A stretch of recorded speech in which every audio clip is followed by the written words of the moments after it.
Cet après-midi, Dieu a mis un message dans mon cœur où je vais partager avec vous dans le thème les 4 faces d'un adorateur. Les 4 faces d'un adorateur. Face comme figure. Alors, nous allons voir Ézéchiel chapitre 1, verset 1 à 12. On ne lira pas tout, bien sûr, mais notez cela. Ézéchiel chapitre 1, verset 1 à 12. Du texte de base. Apocalypse chapitre 4, verset 1 à 8. Ézéchiel chapitre 1, verset 1 à 12.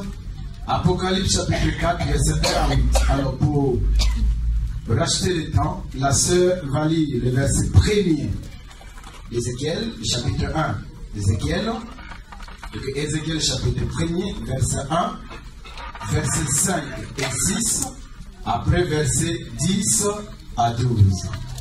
Ézéchiel chapitre 1er, verset 1.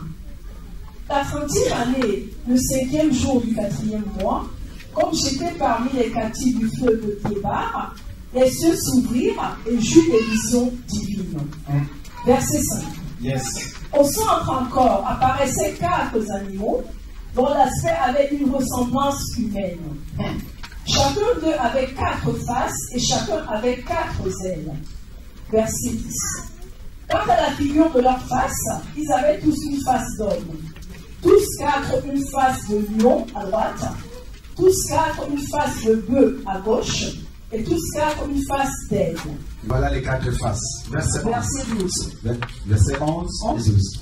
Leurs faces et leurs ailes étaient séparées par le haut. 2 de leurs ailes étaient jointes l'une à l'autre, et 2 couvraient leur corps. Chacun marchait droit devant soi.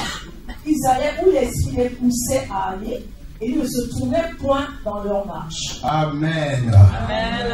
Apocalypse chapitre 4, verset 1 à 8. Nous connaissons peu cette histoire où le Seigneur a ramené un serviteur pour voir comment les choses se passent au ciel. Et je sais que c'est aujourd'hui encore, le Seigneur par sa grâce va nous amener au ciel. Il va nous faire vivre l'avant-goût du ciel dans l'adoration. Dieu est bon. Après cela, je regardais et voici une porte était ouverte dans le ciel. La première voix que j'avais entendue comme le son d'une trompette et qui me parlait dit: monte ici, et je te ferai voir ce qui doit arriver dans la suite. Aussitôt je fus ravi en esprit, et voici il y avait un trône dans le ciel, et sur ce trône quelqu'un était assis. Celui qui était assis avait l'aspect d'une pierre de jaspe et de sardoine. Et le trône était environné d'un arc-en-ciel semblable à de l'émeraude. Autour du trône, je vis 24 trônes, et sur ces trônes, 24 vieillards assis, revêtis de vêtements blancs, et sur leur tête des couronnes d'or. Du trône sortent des éclairs, des voix et des tonnerres. Yes. Devant le trône brûlent 7 lampes ardentes, qui sont les 7 esprits de Dieu. Il y avait encore devant le trône comme une mer de verre, semblable à du cristal. Attention, verset 6 continue, partie B. Au milieu du trône et autour du trône, il y avait 4 êtres vivants, remplis Dieu devant et derrière. Le premier être vivant est semblable à un lion. Première face. Le second être vivant est semblable à un veau. Deuxième face. Le troisième être vivant a la face d'un homme. Troisième. Et le quatrième être vivant est semblable à un aigle qui vole. Verset 8. Les 4 êtres vivants ont chacun 6 ailes. Ils sont remplis Dieu tout autour et au-dedans. Ils ne cessent de dire jour et nuit: Saint, Saint, Saint est le Seigneur Dieu, le Tout-Puissant, qui était, qui est et qui vient. Parole du Seigneur. Alléluia. Vous savez, il y a certains textes de la parole de Dieu, quand nous les lisons, quand nous cherchons à comprendre, quand nous essayons de méditer, après avoir lu, on se dit: pasteur, je ne comprends absolument rien. Et j'aime ça. Ça nous lance un peu les défis. Les 4 êtres vivants, les cames des animaux, l'autre avait les faces d'un lion, un autre les faces comme un homme, un autre comme un veau au bœuf, et un autre comme l'aigle. Les quatre faces d'un adorateur. Et ces gens ne cessent de dire jour et nuit. Ils ne se reposent pas. Ils sont là pour adorer, pour élever, pour glorifier celui qui était mort et qui est ressuscité. Amen. Il s'appelle Jésus-Christ de Nazareth. Amen. Et si nous sommes là cet après-midi, ce n'est pas pour honorer un homme que ce soit, ce n'est pas pour élever une personne, mais nous élevons la personne de Christ Jésus. Amen. Dites-moi, bien pour que j'avance. Le quatre faces d'un adorateur. C'est qui un adorateur? Un adorateur, c'est celui ou celle qui rend un culte à une divinité. Un adorateur, c'est celui ou celle qui rend un culte à une divinité ou qui adore Dieu. Et laissez-moi l'Église vous rappeler que vous dit encore et qui te rassurer que tu es au bon endroit. Tu adores un véritable Dieu. Parce que notre Jésus s'appelle le véritable. Amen. Tout chemin mène à Rome, mais tout chemin ne mène pas au ciel. Et Jésus dit, je suis le chemin, la vie et la vérité. Amen. Tu es dans la vérité. Amen. Mais en méditant sur ces deux textes, il y a quelque chose qui a cloché dans mon cœur, dans ma tête. C'est la similitude qu'il y a entre la vision d'Ézéchiel et la vision des gens dans l'Apocalypse. Ça sera comme notre premier point. Pour les deux dictions, le premier point, la similitude de deux visions. Ou la ressemblance qu'il y a entre la vision que Ézéchiel a eue et la vision que Jean a eue dans l'Apocalypse. Qu'est-ce qu'Ézéchiel dit au chapitre 1, verset 1? Premier tiré. J'étais parmi les captifs du fleuve de Kébar. Et quand il dit Kébar, le fleuve de Kébar, c'est un fleuve qui se trouve à Babylone. Et Israël était parti en captivité à Babylone. Donc, il est parmi les exilés, il est parmi les gens qui sont en captivité, mais même dans la captivité, Dieu est venu se révéler là-bas. Regarde. J'étais parmi les captifs, parmi les exilés. Et il dit, j'ai vu les cieux s'ouvrir. Je demande à Dieu aujourd'hui que ton ciel s'ouvre. Amen. Ça fait longtemps que tu as vu la main de Dieu, que tu as vu la gloire de Dieu, que tu as reçu les visions de la part de l'Éternel, parce que souvent nos cieux sont fermés. Mais que le ciel s'ouvre pour ta faveur. C'est lui qui dit la main de Dieu, c'est là va arriver la famille. Troisièmement, il dit, quand j'ai vu le ciel s'ouvrir, j'ai eu des visions divines. Regarde. Et Apocalypse chapitre 4, verset 1, lui il dit quoi? J'ai vu le ciel ouvert, j'ai vu saisi par l'Esprit, mais il est où? Dans l'île de Patmos. Or, dans l'île de Patmos, Jean n'est pas parti là-bas de son propre gré dans ma quatrième. L'île de Patmos, c'est un coin où les gens vont aller se réfugier. Pourquoi? L'empereur avait mis en place le militaire, des soldats, un couvre-feu pour chasser tous les chrétiens des coins. Si on attaque, soit la prison. Si on attaque, c'est pas du prêche, soit c'est la mort. Et Jean, on l'a dit, arrêtez d'énoncer Jésus-Christ. Il ne voulait pas parce qu'il dit, je ne saurais pas me taire pour ne pas dire, ne pas rencontrer ce que mes yeux ont vu et ce que mes oreilles ont entendu. Bien aimé, nous ne saurons pas nous taire pour annoncer Jésus de Nazareth. Amen. Et comme il a persisté à annoncer Jésus, on le cherchait pour le tuer et il quitte, il va aller se réfugier où? Dans l'île qu'on appelle Patmos. Donc, dans l'île de Patmos, en captivité, en prison, il reçoit des visions. Ézéchiel, sur le fleuve de Kébar, parmi les captifs, il reçoit des visions. Les visions, c'est quoi? Les cieux s'ouvrent. Les visions, c'est quoi? On a reçu des visions divines. Je voulais dire à quelqu'un, quel que soit le moment que tu traverses dans ta vie, je voulais te rassurer cet après-midi, bien-aimé, l'Éternel jamais oublié. Quand tu manques certaines choses dans ta vie, c'est comme une captivité. Quand tu manques les choses que ton cœur désire, c'est comme la captivité. Mais même dans la captivité, l'Éternel va se révéler à toi. Tu le fasses rapidement dans ta vie pour que ta foi remonte encore. Parce que si la foi n'est plus là, tu peux commettre des erreurs.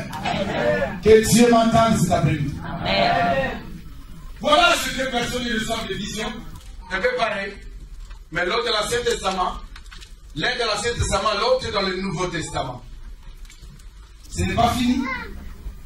Et Jean dit, quand je vis cette vision, il y avait un trône dans le ciel.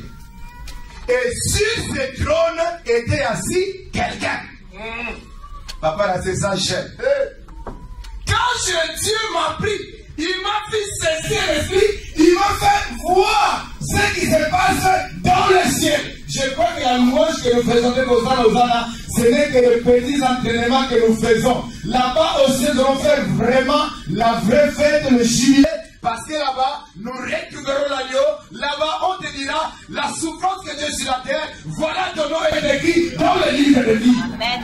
Oh, alléluia. C'est pourquoi je peux me claquer, je peux sauter, je peux danser. Parce que l'agneau a vaincu. Amen. Jean l'a vu.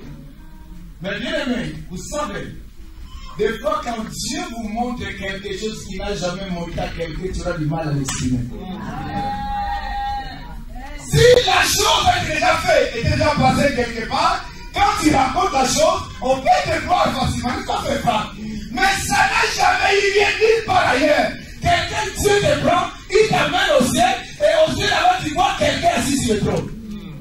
Mais là, quand tu reviens pour raconter ce que tu as vu, ce n'était pas facile. Mais il a dit, je ne peux pas me taire. Ce que je vis, c'est ça que je vis. Que vous ne le croyez ou pas, moi je vis. Que vous n'acceptez pas, je le vis. Messieurs, on vit l'agneau. Messieurs, on vit le Messie. Messieurs, on vit celui qui était mort et qui est ressuscité. Dans la souffrance, messieurs, on vit Christ. Pendant qu'il meurt, messieurs, on vit Christ. Il y a un problème qui se passe. Regardez-le. Quand nous lisons la Bible, Jean dit, je vis un trône qui était assis sur ce trône. Mais quand nous lisons dans Hébreux, chapitre 10, verset 12, chapitre 12, verset 2, la Bible nous dit, lorsque Christ a souffert sur la terre et qu'il a fini la mission, il est monté au ciel et il est assis à la droite de son Père. Il y a un problème. Dieu est au ciel, il a son trône. Jésus finit la mission, la Bible dit qu'il est monté au ciel, il est assis à la droite du Père. Et il intercède pour nous. Mais quand Jean voit la vision, il voit un seul trône. Alors je dis à Seigneur, il est où ton trône? Et le trône de celui que moi je sais est où? Il faut que tu m'expliques, parce que je ne peux pas continuer à servir où là je ne comprends rien. Jean voit un trône, mais Jésus est à droite. Alors l'expression être à ma droite veut dire quoi? Ça ne veut pas dire qu'il y a un deuxième trône au ciel. Jésus-Christ est à la droite du Père, qui veut dire il est dans la gloire du Père, qui veut dire aussi il est dans le cœur du Père. Parce que sur les choses, sur les trônes, c'est l'agneau de Dieu qui est assis sur le trône. C'est celui que tu sais, lui que joue de.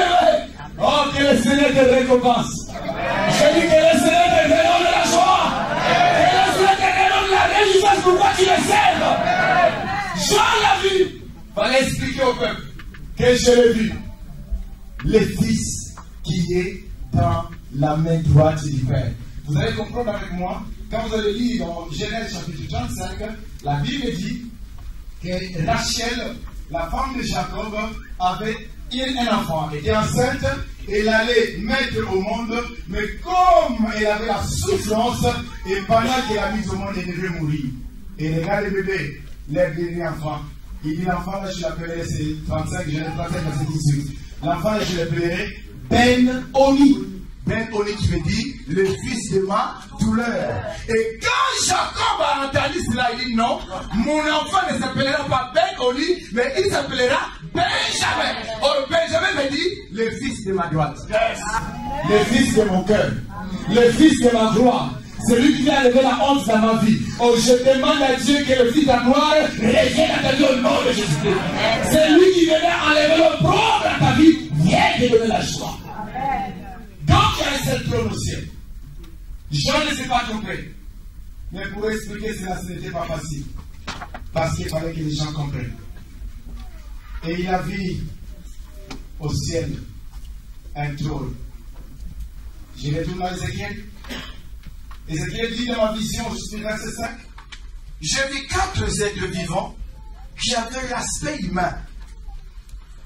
Dans l'autre verset dit, j'ai vu 4 animaux qui avaient la forme des hommes. C'est compliqué. Mais quelles sont, ou quelle est la particularité de ces hommes que Ézéchiel a vu? Ils ont à chacun 4 faces. Ils ont 4 ailes. La Bible dit, ils ne se retournent point en marchant. Chacun marchait droit devant soi. Mais ils allaient là où l'esprit le poussait à aller. Donc, ils ne marchaient pas en se tournant, mais ils marchent devant soi. Ça veut dire, je suis là, devant moi, j'ai la face, la figure ou la face d'un homme. Là, je deviens un homme normal. Mais à gauche, un lion. Et Dieu dit, ces gens-là ne se tournent pas pour aller à gauche. S'ils viennent à la gauche, ils commencent à partir à gauche. Donc, ils deviennent un peu des hommes normaux. Et là, ils deviennent des lions. À droite, c'est le bœuf. Quand il va se déplacer, il devient le bœuf. Mais derrière, c'est l'aigle. Bien aimé, je t'annonce une bonne nouvelle. Tu n'es plus un homme normal. Toi que Jésus a pris et qu'il a fait rentrer dans son cercle, tu n'es plus un homme normal. C'est pourquoi les gens ne te comprennent pas. Comment tu as 4 faces comme ça? Parce que je suis un adorateur. Est-ce que quelqu'un me comprend? Quand les gens disent que les choses ne marcheront plus jamais, toi tu dis ça marchera. Parce que tu n'es plus homme, à ce moment-là tu deviens lion. Quand les gens disent que les papiers en France c'est compliqué, le travail en France c'est compliqué, toi tu disparais, l'être humain, tu deviens l'aigle. Oh, devant l'aigle, rien ne peut échouer. Alléluia. Les 4 faces de l'adorateur. Ce sont des éléments, des êtres vivants bizarres. Je disais, même si tu sortais le programme des jeunes de 3 jours, tu as dit, Seigneur, je vais te voir, je vais te voir. Et à la fin de ta prière, tu vois une apparition comme ça. Tu vas fuir ta maison. Tu vas appeler le pasteur. Mais tu as demandé à Dieu, je vais te voir. Voilà, Dieu t'envoie une apparition comme ça à la maison. Tu dis non, non, non. Ma maison, là, tu dois aller chez HLM. Parce que ce que je vois là, ça vient du village. Non, Dieu est compliqué. Dieu reste Dieu. Amen. Alléluia. Amen. Et là, c'est Ézéchiel. Et Jean dit, autour du trône, j'ai vu les 24 veillants. J'ai vu au milieu, ça c'est verset 6 d'Apocalypse, partie B. J'ai vu au milieu du trône et autour du trône les 4 êtres vivants remplis Dieu. Ils ont plusieurs yeux. Chacun avait 4 filles, chacun avait une face. Ézéchiel, chacun avait combien? 4 faces. Les lions, l'homme, le bœuf et l'aigle. Dans l'Apocalypse, chacun avait une face. Les lions, les taureaux, ou les veaux, les taureaux, le bœuf, l'aigle et le visage d'homme. Donc, ça veut nous dire simplement qu'ils ont vu la même chose, mais avec des époques différentes. Bien-aimé, Dieu te connaît. Amen.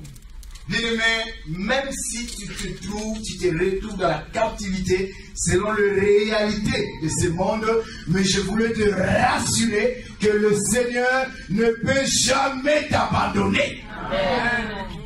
quels que soient les temps que tu traverses en ce moment, quelles que soient les mauvaises choses qu'on a planifiées devant toi, sois en sûr que Dieu est à tes côtés.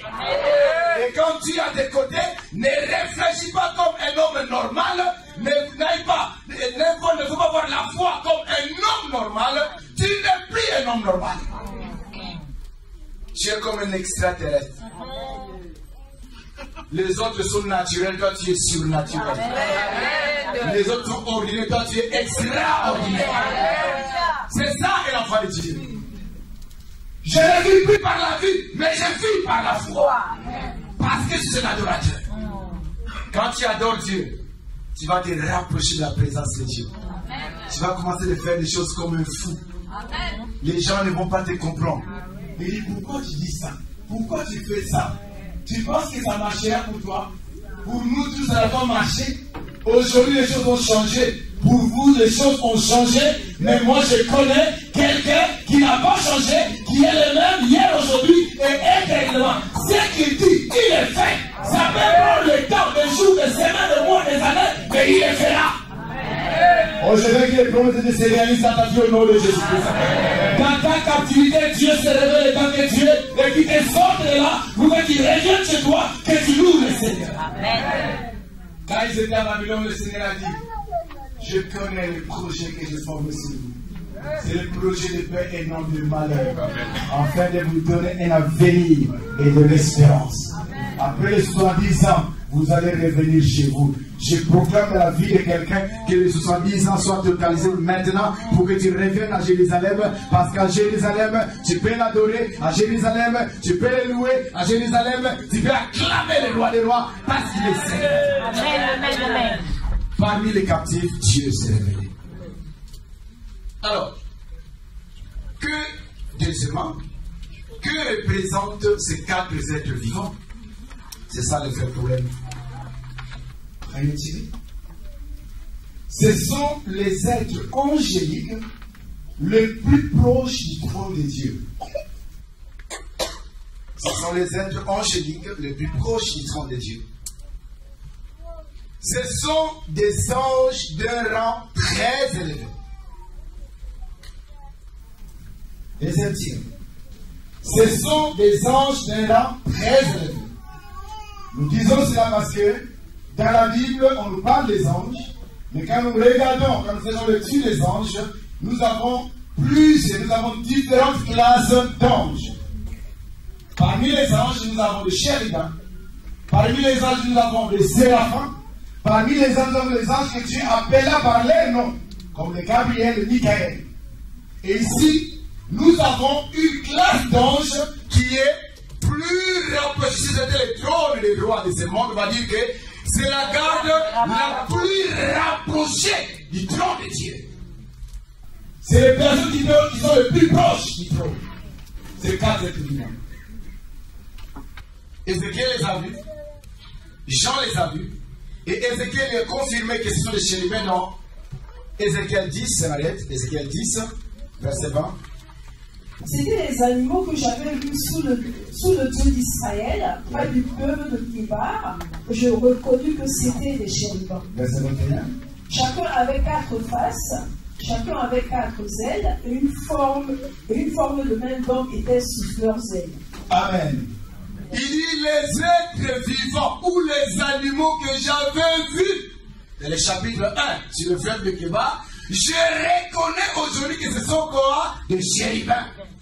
Or, les chérubins, c'est une classe d'anges qui veillent sur les choses qui appartiennent à Dieu. Regarde. Ils sont la garde la plus rapprochée du trône parce qu'ils doivent protéger Dieu, entre guillemets, parce qu'ils doivent veiller sur les choses saintes de l'Éternel. Amen.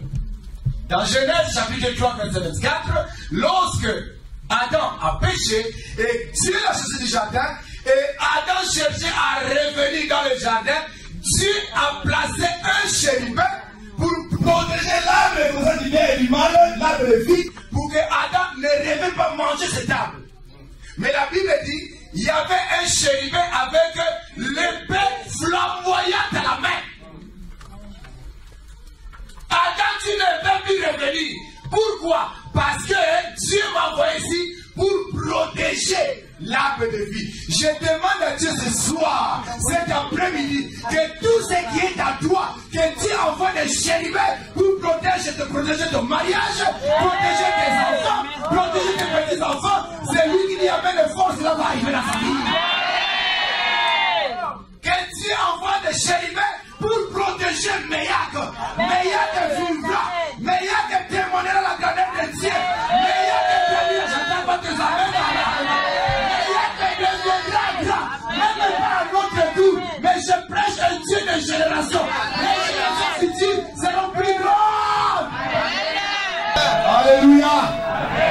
Dieu envoie les chérubins pour protéger ces choses qui lui appartiennent. C'est pourquoi, bébé, réjouis-toi. Tu peux dormir comme un bébé. Quand tu dors, à ta porte, il y a des chérubins. Quand tu dors, tes enfants, tu peux leur faire un bisou avant de dormir. Pourquoi? Parce que tu envoies des chérubins. Acclame-le, acclame le Seigneur.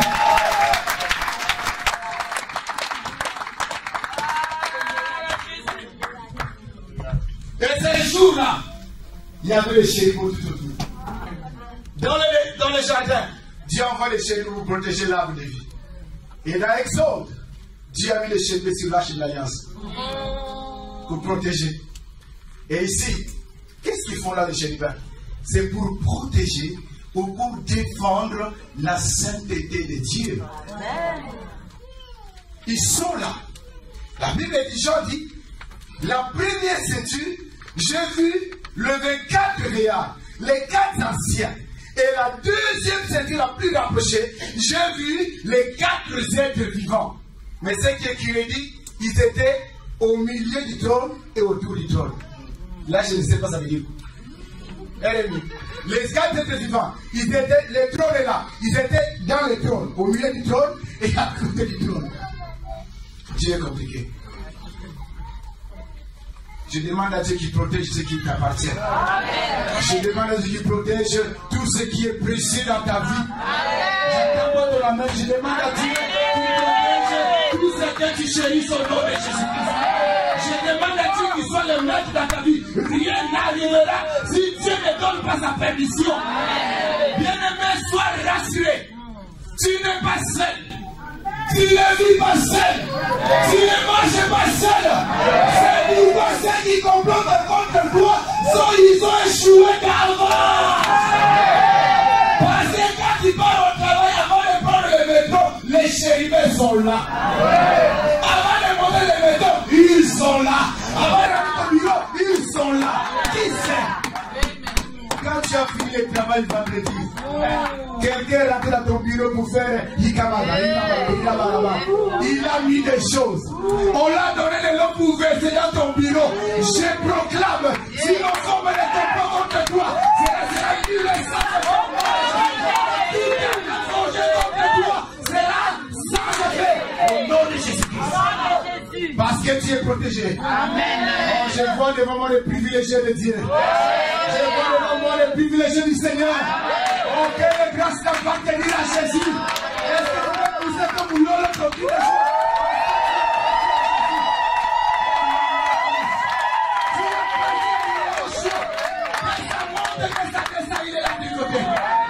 il y a des gens qui se sont confiés au garde du corps. On a tué les gardes du corps. On les a tués eux-mêmes. D'autres même, ce sont les propres gardes du corps qui les ont tués. Mais la Bible dit, l'ange était le cap pour tous ceux qui les craignent, pour les arracher de tout danger. Que tout danger soit à côté du corps de Jésus. Tu passeras. Je dis, tu arriveras. Je dis, quel que soit le moment difficile, tu arriveras. Ne perds jamais tes objectifs. Tu arriveras. Ça peut être dur. Ça peut être compliqué. Mais Canaan t'attend. Tu arriveras à Canaan. Les chérubins sont là pour nous protéger. Parce que nous sommes précieux devant l'Éternel. Et ils sont là pour protéger le trône de Dieu. Les êtres vivants, ils sont là pour nous adorer. Pour élever l'Église chaque jour, nuit et jour. Saint, Saint et éternel. C'est lui qui était, qui est et qui vient. Il était, il est et il vient. Quand Jésus a donné le message à Jean, il dit, va dire à mon peuple, j'étais mort, mais aujourd'hui, je suis vivant. Je m'appelle l'Alpha et je m'appelle aussi Oméga. Il y a encore un problème.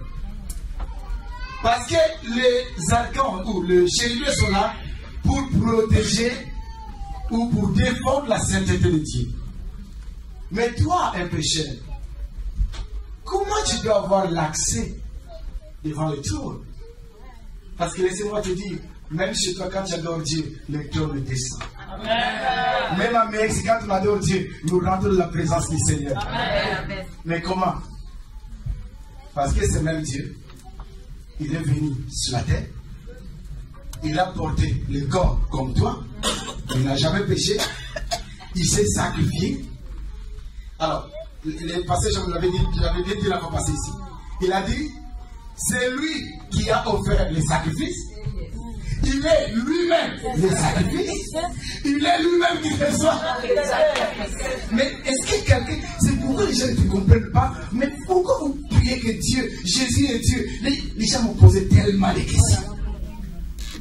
Mais pourquoi vous croyez que Jésus est Dieu? J'ai dit, je ne saurais pas bien vous expliquer. Mais Jésus, c'est lui qui a donné les sacrifices. Jésus lui-même est les sacrifices. Jésus lui-même, c'est lui qui reçoit les sacrifices. C'est pourquoi, quand tu agis dans ta vie de l'église, la porte t'est ouverte. Amen. Tu peux entrer dans la présence de Dieu. Amen. Tu peux nous soumettre tes problèmes de chaque accouché. Dieu t'écoute. Que Dieu exauce une femme dans cette salle au nom de Jésus. Que Dieu exauce un frère dans cette salle au nom de Jésus-Christ. J'en passe. Troisième chose. Que représentent les quatre faces? Je vais les parler, quatre êtres vivants. Maintenant, parlons de ces quatre faces de l'adorateur. Parce qu'ils ont dit qu'ils ont quatre ailes, quatre faces.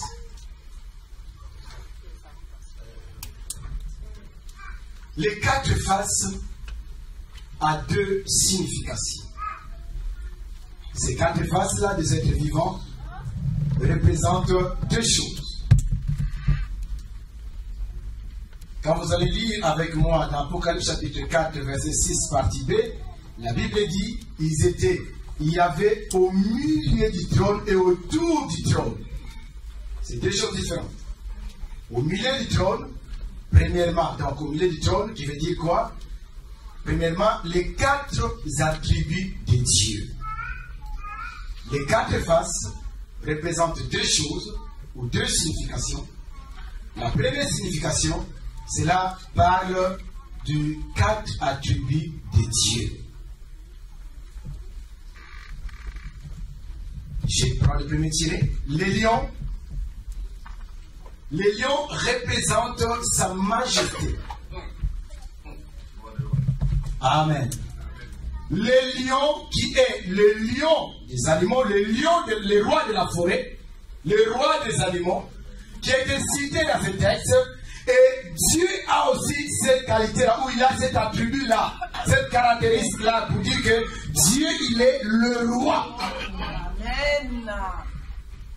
Or, un roi, sa majesté, quelqu'un qui a une grandeur, qui impose le respect. Quand tu t'approches devant Dieu, on t'impose le respect. Donc Dieu, que tu adores, Jésus que tu adores, il a aussi le visage d'un lion. Regarde. Sois très content de toi. Je vais te faire vivre ce qui se passe au ciel. Un avant-goût du ciel.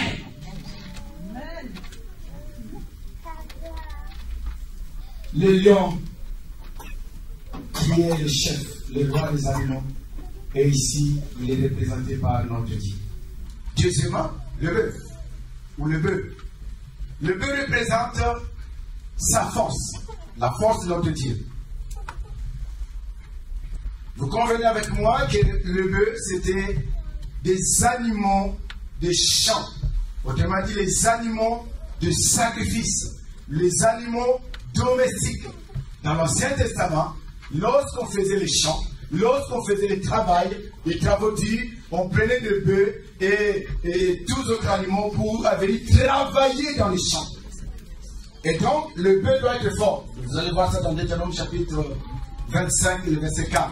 La Bible dit là-bas qu'on ne mesurera pas le bœuf lorsqu'il grimpe, lorsqu'il foule les grains. Donc, le bœuf travaillait beaucoup dans les champs.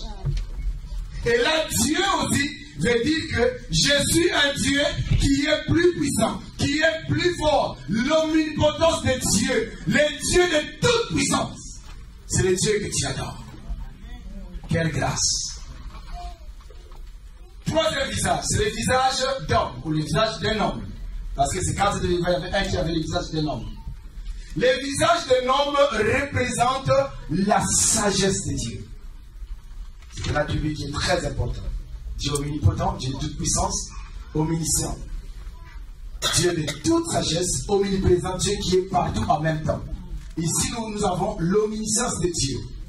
Dieu qui voit tout, qui connaît tout, qui a créé tout. Toute chose a été créée par lui ou par sa parole. Bien-aimé, dans ta vie, rien n'échappe à ton Dieu. Amen. Lorsqu'il t'a créé, il sait comment il t'a créé. Amen. C'est lui qui a permis que tu naisses dans cette famille-là, aux Antilles, à Ouagadougou, à Ribomari. Dieu savait tout ça. Amen. C'est un Dieu de toute sagesse. Amen. Parce que dans sa nature, il prend souvent les faibles pour confondre les grands. Amen. Que Dieu le fasse dans ta vie au nom de Jésus-Christ. Il a ce visage-là d'homme. Il vient se présenter pour dire « Je suis à vos côtés ». 4 visages. C'est l'aigle. L'aigle représente l'élévation. On verra ça plus tard. La Bible dit que l'aigle, il fait son nid dans les hauteurs. L'aigle, ce n'est pas un animal à jouer, ce n'est pas un oiseau pour lequel on peut jouer. On en parlera une fois ici, le mystère de l'aigle. Et quand Dieu se révèle à son peuple, il a toutes ces qualités-là, tous ces attributs-là, bien aimé, on ne peut que l'adorer. C'est ça que Paul appelle la puissance éternelle de Dieu et sa divinité. Paul l'appelle la puissance éternelle de Dieu et sa divinité. Romains chapitre 1 verset 20. Romains chapitre 1 verset 20. En effet, les perfections invisibles de Dieu. En effet, les perfections invisibles de Dieu. C'est que Dieu a tout fait. Il a fait bien, mais invisible devant les hommes. Continue. Sa puissance éternelle et sa divinité. Sa puissance éternelle et sa divinité se voient comme à l'œil. Ça se voit comme à l'œil nu. C'est-à-dire, tout ce que Dieu a fait, tout ce que Dieu s'est manifesté sur son peuple, sa puissance éternelle, sa divinité, ça se voit comme à l'œil nu. Mais comment? Depuis la création du monde, oui, quand on les considère dans ses ouvrages. Alléluia.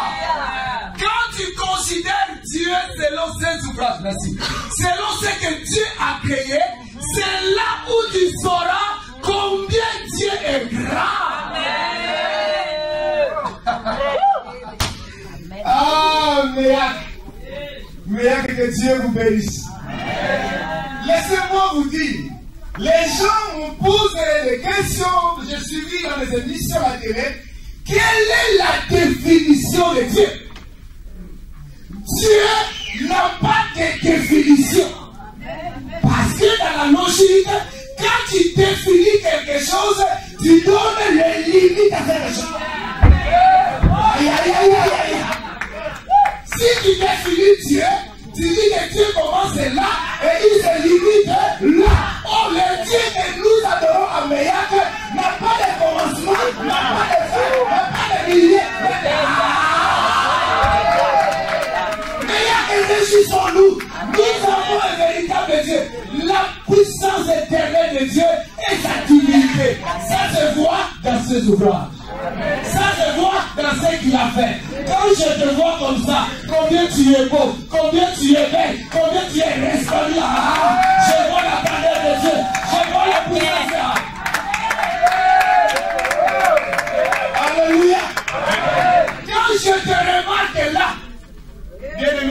de nous, nous autres. Tu sais toi-même, cherche ta photo là, la photo que tu as cachée. Tu as même la photo là sur ton mur. Tu as caché la photo là, ça fait 10 ans. Reprends la photo là. Même là, tu prends la photo d'aujourd'hui. Présente. Tout ce que tu es, c'est la grâce de Dieu. Tout ce que tu es, c'est la faveur de Dieu.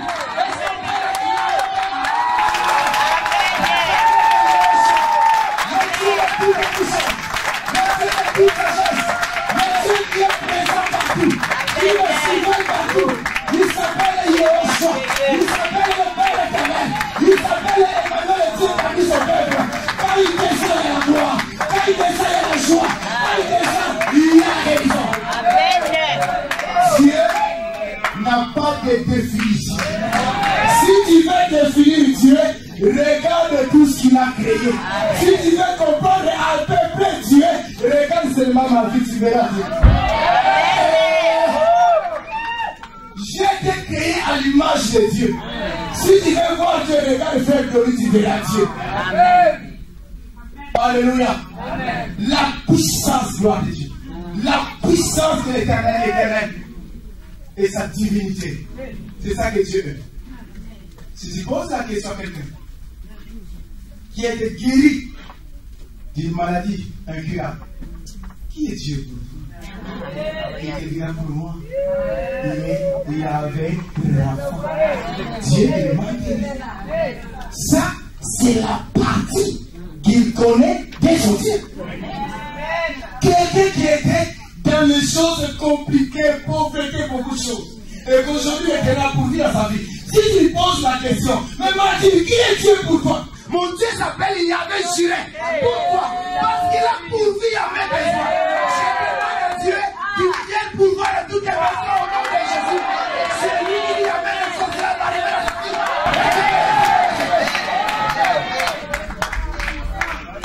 La toute puissance de Dieu. On reconnaît Dieu par ce qu'il a créé. Amen. Une fois, Job voulait discuter avec Dieu. Mais Dieu, pourquoi tu m'as fait ça? Pourquoi tu as pris mes enfants? Pourquoi j'ai perdu mes champs? Pourquoi j'ai perdu mes animaux? Mais regarde, les amis disent que j'ai péché. En réalité, je n'ai pas péché. Dieu appelle Job d'une cravate vieille Job. Quand j'ai créé l'hippopotame, tu étais là. Job, dis-moi, qui a tracé le fleuve, les océans, la mer, les océans, tout ça? Qui a fait les limites? Qui a mis les limites? Parce que c'est les Français? C'est les Américains? Non. C'est les Afghans? Non. C'est l'Éternel. Dites-moi, entre nous, s'il vous plaît, si tu peux me dire, où sont les piliers qui tiennent le ciel? Il n'y en a pas. Les savants ont cherché. Ils ont dit, il y a un monde qu'on appelle les terres, il y a l'autre qu'on appelle les c'est quoi là, Mars et tout ça. Mais à un moment, ils se sont limités. C'est l'Éternel qui est Dieu.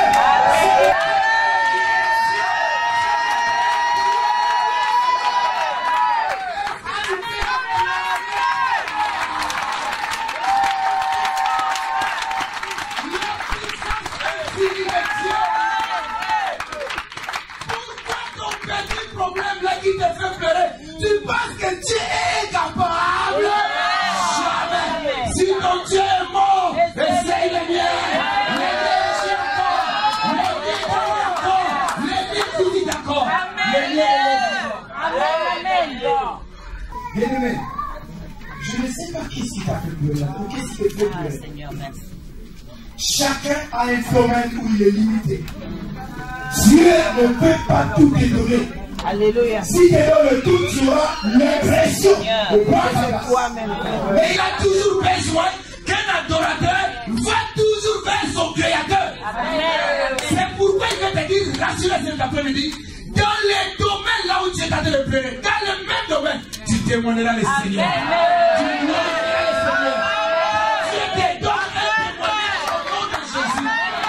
Je le déclare comme les serviteurs de l'homme de Dieu meilleur que Dieu te donne un témoignage, la résistance et témoignage.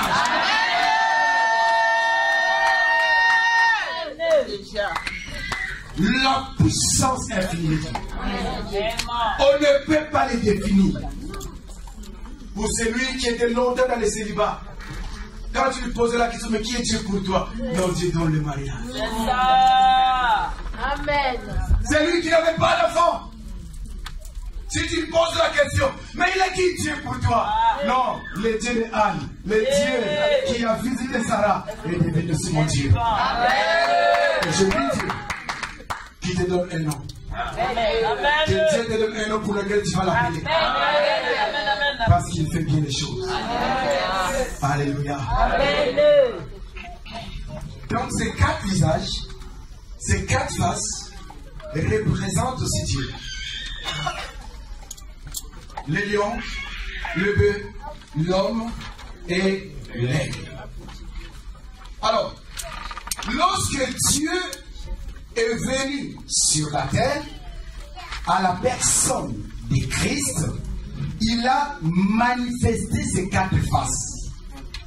Et c'est pas si clair la phrase. Nous disons ceci, que ces 4 faces, c'est les faces, c'est Dieu a servi. Maintenant, quand Dieu est devenu homme, Dieu est descendu sur la terre, il a porté, ou il a manifesté ces 4 faces. Ces 4 faces, c'est ce qui donne les 4 évangiles. Les évangiles, c'est la manifestation de Christ, sa personne, son travail, son ministère. Et dans les 4 évangiles, vous allez remarquer que chaque évangéliste a présenté une face de Jésus-Christ ou de Dieu. Alors, aidez-moi, le premier évangile, c'est quoi? Matthieu. Quand vous allez lire Matthieu, dès le départ, Matthieu va raconter la généalogie de Christ, comment Christ est né. Mais Matthieu va mettre l'accent sur le roi. Et là-bas, nous allons voir que Matthieu est en train de dire que Jésus est sorti de la famille royale. Jésus est la descendante du roi David. Donc il est de la famille de Juda parce qu'il y avait une promesse. Dans Genèse, Jacob a dit à Juda, les sceptres ou les bâtons de commandement ne s'éloignera pas de toi jusqu'à ce que Shiloh vienne. Mais quand Jésus est arrivé, on l'appelle les lions de la tribu de Juda. Matthieu présente Christ comme le roi du roi. Prenez ça, prenez visage, prenez face, la première face. Donc Matthieu présente la face des lions. Christ est le lion de la tribu de Juda. Deuxième évangile, Marc. Marc nous présente Christ comme le serviteur. Christ en action. Quand vous allez remarquer dans les évangiles, l'évangile de Marc, Marc ne parle ni de sa naissance, ne parle pas comment Jésus est venu. Et quand Marc commence, on commence à dire tout de suite, Jésus a commencé à travailler. Il a eu son baptême, il a commencé son ministère, il a commencé à guérir, à faire des miracles. Parce qu'il est venu au service. Là, il se présente comme serviteur. Or, parmi les visages, il y a un animal. Un animal, il y a un être vivant qui a devenu le visage de bœuf. On a dit le bœuf, c'est un animal domestique qui va travailler, qui va bosser. Et Jésus est allé plus loin. C'est livré en sacrifice. Un animal de sacrifice. Donc ici, Jésus est présenté comme le bœuf qui est le serviteur. Marc, Jésus est le serviteur. Christ en action. Mais pour sauver l'humanité, pour le pardon de nos péchés, Christ devait travailler. Troisième évangile. Évangile selon Luc. Alors, dans Luc, vous allez remarquer une chose. Luc parle aussi de la naissance de Jésus. Mais il ne fait pas mention au roi. Il fait mention de la royauté, du royaume que Jésus est né.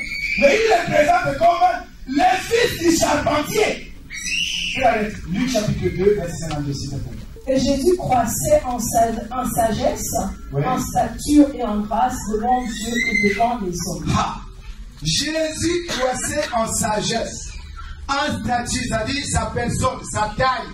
Il commence à grandir, on voit un bébé qui grandit, qui monte, et il croissait aussi en grâce devant Dieu et devant les hommes. C'est pourquoi dans le livre de Luc, il est appelé le Fils de l'homme. Et donc, comme il est le Fils de l'homme, tout de suite, nous avons le visage, le troisième visage, c'est le visage d'un homme. Jésus étant Dieu, mais sur la terre, il était le Fils de l'homme. Qui l'a présenté? C'est Luc. Et pour les finir, les quatre visages, c'est le visage de l'aigle. Nous avons l'évangile selon Jean.